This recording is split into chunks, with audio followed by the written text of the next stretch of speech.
Էրիկին կզանգեմ ու ինքը կգա իմ հետևից, կգնանք ու Լինային կփնտրենք, մինչև վաղը կարող է նրա հետ շատ վատ բան լինի։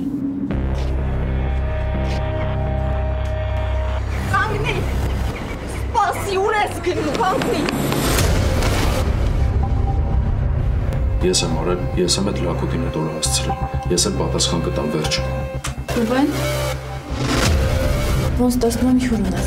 Չի որ պետք է քեզանից թույլտվություն վերցնեի նոր գայի։ Ոտ չեր լինի։ Հարգարժան տիկնեք, ձեր ժամանակ արդեն վաղուց սպառվել։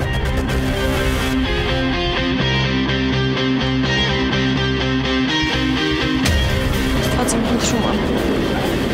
Շատ եմ խնդրում պաշտպանում նրան։ Անուշ Բաբայանի մասին պետք է որոշակի ինֆորմացիա տարածել լրատվամիջոցներով։ Հա, ճիշտ հասկացար։ Իհարկե, վարկաբեկով։